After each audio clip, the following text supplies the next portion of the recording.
Asian paints ऐसे क्या कारण है जिसकी वजह से एशियन पेंट्स पिछले 3 साल से एक 2500 से और 3500 की रेंज में ट्रेड कर रहा है और कंपनी का मार्केट शेयर भी बहुत ज़्यादा कम नहीं हुआ है, लेकिन जो है जो शेयर का प्राइस है वो कहीं ना कहीं स्टैग्नेट कर गया है और इन्वेस्टर्स वेट कर रहे हैं कि रिटर्न क्यों नहीं आ रहा है। तो दोस्तों, मैं हूं डॉक्टर अमित कंसल और आज हम बात करेंगे एशियन पेंट्स के बारे में कि ऐसे क्या फैक्टर्स हैं जो कंपनी के प्राइस को बढ़ने से रोक रहे हैं। तो अगर हम देखें कि एशियन पेंट्स पिछले 30 सालों से मार्केट में लगातार इन्वेस्टर्स को बहुत अच्छा पैसा कमा कर दिया है और कहीं ना कहीं एक पर्टिकुलर सीएजीआर के साथ एक बहुत अच्छा रिटर्न दिया है और इन्वेस्टर्स का पैसा मल्टीफोल्ड करा है। और आज भी कंपनी का जो मार्केट वैल्यूएशन है करीब 2,75,000 करोड़ है और कहीं ना कहीं एशियन पेंट्स आज भी पेंट इंडस्ट्री में अनडिस्प्यूटेड मार्केट लीडर है और जो कंपनी का मार्केट शेयर है पेंट इंडस्ट्री के अंदर ऑर्गेनाइज सेक्टर में वो 59% है। और इसके अलावा अगर हम देखें और कंपनियों का मार्केट शेयर कितना है, तो अगर हम वहीं पर देखेंगे कि बर्जर का जो मार्केट शेयर है वो 18% है, कंसाई नेरोलैक का करीब 15% है, एक्जो नोबल का 7% है और अदर्स का करीब 1% है।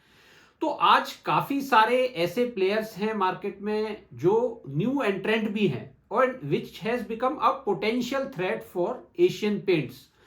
तो अभी जो है बिरला की जो एक ग्रुप कंपनी है ग्रासिम इंडस्ट्रीज, उन्होंने बिरला ओपस के नाम से जो है 10,000 करोड़ रुपीस इन्वेस्ट करके अभी पेंट्स का अपना ब्रांड लॉन्च किया है। तो मार्केट में कहीं ना कहीं ये फियर है कि जो कंपनीज और आ रही हैं और जिस तरीके से पेंट इंडस्ट्रीज पे और ग्रुप्स का फोकस है,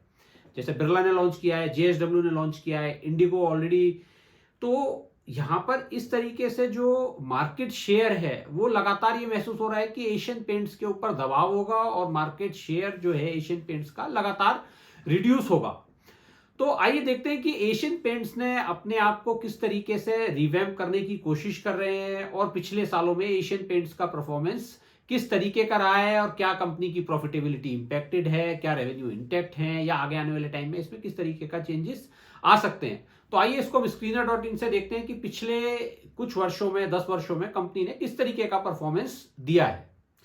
अगर हम यहां देखते हैं तो एशियन पेंट्स जो है 2,75,000 करोड़ की कंपनी है और करंट प्राइस 2,800 है। पिछले एक साल में कंपनी ने जो हाई बनाया है वो 3,568 का है और जो लो है वो 2,700 का है और प्राइस टू अर्निंग मल्टीपल जो है कंपनी का 50.4 है। तो यहां पर हम देखते हैं कि पिछले 10 सालों में जो है कंपनी ने किस तरीके से परफॉर्म किया है। तो यहां पे हम देखें कि मार्च 2012 में जो कंपनी का रेवेन्यू था दैट वाज 9,231 करोड़ और जो नेट प्रॉफिट था दैट वाज ओनली 1,000 करोड़ और जो कि आज मार्च 2023 में जो कंपनी का रेवेन्यू है वो यहां से करीब 4 गुना होकर करीब 34,500 करोड़ हो गया है और जो है नेट प्रॉफिट है वो 4,195 करोड़ हो गया है। अगर हम ट्रेलिंग 12 मंथ्स के बेसिस पे देखें तो सेल्स जो है कंपनी की 35,000 करोड़ से ज्यादा है और नेट प्रॉफिट जो है 5,541 करोड़। तो हम देखें तो कंपनी का प्रॉफिट जो है लगातार बढ़ रहा है। पिछले 3 वर्षों में भी अगर हम देखें तो 3,207, 3,085, 4,195, 5,541। तो फिर भी ऐसे क्या कारण है जो कंपनी का जो शेयर प्राइस है वो मार्केट में मूवमेंट नहीं है। तो आइए हम देखते हैं कि इसमें जो है कंपनी का प्राइस अर्निंग रेशो जो है वो क्या है। तो अगर हम देखते हैं यहां पे पी रेशो जो है कंपनी ने का जो मैक्सिमम पी रेशो था वो था 2021 में 119 प्राइस अर्निंग रेशो। तो अगर हम देखें ये प्राइस अर्निंग का ट्रेंड जो है जो 2019 इनमें जो है 61 था तो आज वो लगभग मीन के आसपास आ गया है, that is round about 50 B. अगर हम इसको 10 इयर्स पे देखें तो उस समय में कंपनी जो है 2014 में जो है it was trading at A P of 39 और उसके बाद ये काफी लंबे समय तक जो कंपनी का मीन पी रहा वो करीब 50 से 60 की रेंज में रहा और रिसेंटली कोविड के बाद जो है एकदम पी शूट अप हो गया था 117 तक और उसके बाद ये ड्रॉप डाउन हो गया है पी 50 तक। तो इसका मतलब कहीं ना कहीं कंपनी जो है काफी महंगी थी यानी कि जो प्राइस अर्निंग मल्टीपल था वो कंपनी का काफी ज्यादा था। आज कंपनी में प्रॉफिटेबिलिटी आ भी रही है, एक्सटेंडेड प्रॉफिटेबिलिटी है। सारा जो प्रॉफिट है वो कंपनी के हायर वैल्यूएशन की वजह से वहीं पर एब्जॉर्ब हो जा रहा है। हमें यहां पे पता चल रहा है कि कंपनी का रेवेन्यू भी लगातार बढ़ रहा है, लेकिन कंपनी जो है उस तरीके से मार्केट में परफॉर्म नहीं कर रही है। तो उस वक्त हमें कोई भी कंपनी खरीदते वक्त ये ध्यान रखना चाहिए कि उस वक्त प्राइस अर्निंग मल्टीपल क्या है। तो ऐसा कोई फैक्टर्स कंपनी के रेवेन्यू ग्रोथ को देखते हुए ऐसा नहीं लगता है कि कहीं भी जो है कोई कंपनी के परफॉर्मेंस में कमी आई है और या कंपनी में कहीं कोई नेगेटिविटी है। प्रॉफिटेबिलिटी भी लगातार बढ़ रही है। और अगर हम देखें भी तो कंपनी लगातार जो है टीवी चैनल्स पे या और सभी जगह कंपनी एड्स भी कर रही है, और कंपनी ने कुछ नए वर्टिकल्स में एंट्री भी करी है जिससे कि कंपनी का रेवेन्यू और प्रॉफिटेबिलिटी लगातार बढ़ती रहे।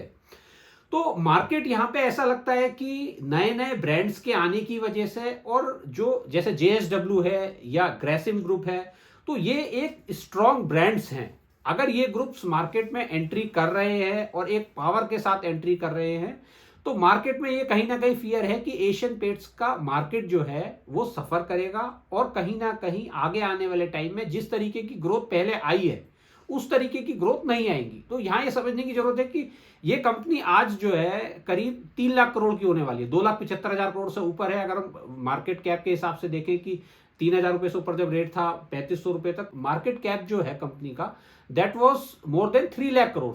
तो यहां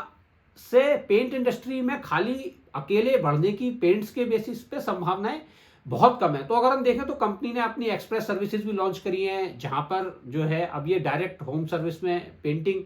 प्रोवाइड करते हैं। दूसरा, कंपनी ने और कुछ वर्टिकल्स में भी एंटर किया है, तो कंपनी ने इसको एक प्रेजेंटेशन के माध्यम से बताया। आइए इसको भी देखते हैं।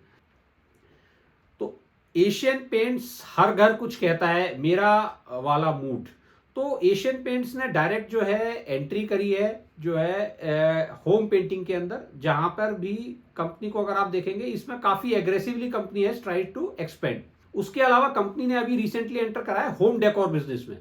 तो यहां से देखा जाए तो ये कंपनी का एक डिफरेंट वर्टिकल स्टैब्लिश हो रहा है, और कंपनी ने जो है आज 54 beautiful home stores, one stop home decor destinations. तो कंपनी का जो अभी यहां से रेवेन्यू है 4% ऑफ डेकोरेटिव रेवेन्यू, और number 1 integrated home decor player, number 1 in decorative lighting, number 2 in fabric furnishing, collaboration with Sabyasachi, Jaipur, rugs, Sarita Handa, number 1 in wall covering and textures. तो company यहां पर जो है अपने इस नए वर्टिकल को बहुत तेजी से एक्सपेंड कर रही है, और कहीं ना कहीं इस नए सेगमेंट में अपनी लीडरशिप स्टैब्लिश करना चाहती है। तो इसी तरीके से कंपनी जो है अपने नए नए स्टोर्स जो है खोल रही है। तो अगर हम देखें इसमें home decor, sizing up our home decor offerings, तो kitchen hardware components, bath and sanitary, designer and general tiles, wardrobes and vanities, fabric and furnishing, designer wallpaper, furniture, rugs, lighting solutions, UPVC windows and doors. So company यहां पर अभी जो है 11 शहरों के अंदर जो है ये जो है स्टोर्स खोल चुकी है,